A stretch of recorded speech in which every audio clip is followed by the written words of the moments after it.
Hello and welcome. My name is Jessica Gem. Check out part 1 here for context. Promises of a commitment to truth, the respect of magic, an offered hand of redemption to those who wish it, honoring the free will of others, and a bond to stand as a shield of hope and protection for the people they watch over. 7 sacred oaths offered for Quinn, Light, Sachi, and Kima to swear themselves to for the release of Quinn's bond in the celestial realm. After hearing the oaths they'd be required to take, one of the group asks why the necessity of binding all of them would be, and Hanzaria states that a substantial amount of power would be given to make this possible, and since they bear such a great responsibility in the recovery of magic, the celestial residents feel it's best that it be assured that it's not abused for immense personal gain. Quinn will not be permitted to leave without this bind on all of them, and he does mention that it feels as if they're being forced into this path, while also asking what would happen if one were to rescind these promises at a later date. The armored woman says that you cannot rescind it, only break it, but she's never seen it happen and therefore isn't aware of any potential consequences. Quinn indicates that he is willing to accept the deal, but wonders why his friends should be included when it would drastically change their skill sets and future options. The Justice counters that it would merely affect their decisions, not hamper the abilities they already possess, and if one were to willingly break these lines of morality, even without the oaths, they don't belong in the heavenly realm anyway, nor with the amount of power they could potentially gain.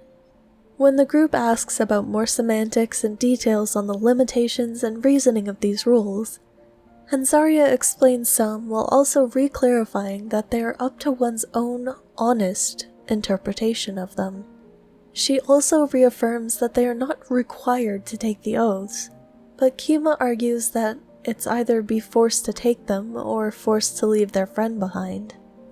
He is reminded that Quinn willingly went on bond here, though the friends believe that is debatable considering the desperate circumstances that were in play at the time. Quinn, after clarifying that he means no impoliteness at this and is merely attempting to communicate his thoughts, explains that he feels this point of action is mildly exploitative of their dire situation, having them choose between a life change that they do not wish to undertake, or the abandonment of their ally, and including the fact that the circumstances are much changed from when the original bond was struck. However, it was made clear to him at the time the deal was struck that anything could happen and the terms would not change.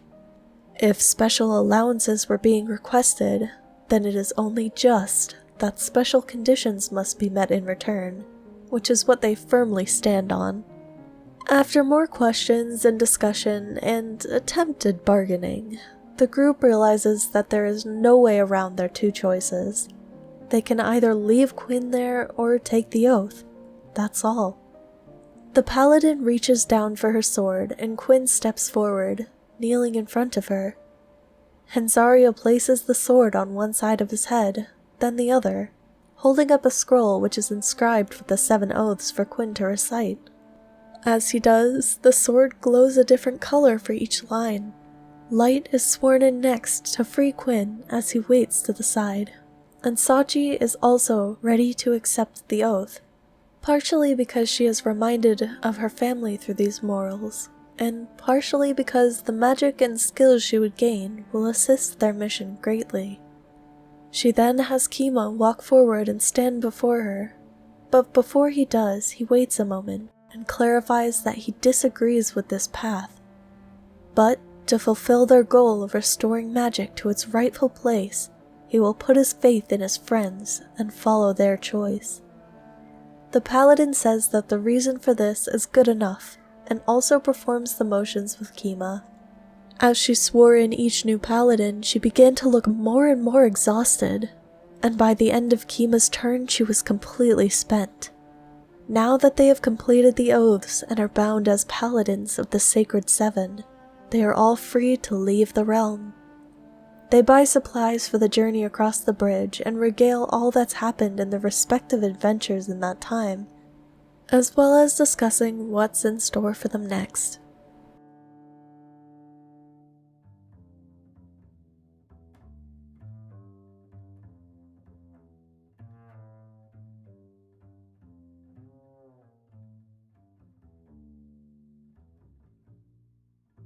Thank you so much for watching. I hope you've been enjoying these stories.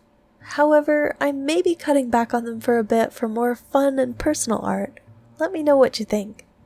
If you enjoyed this video, please grant me a like, and if you'd like to see some more of my art, subscribe to join me. That's all for now, so farewell and have a wonderful day.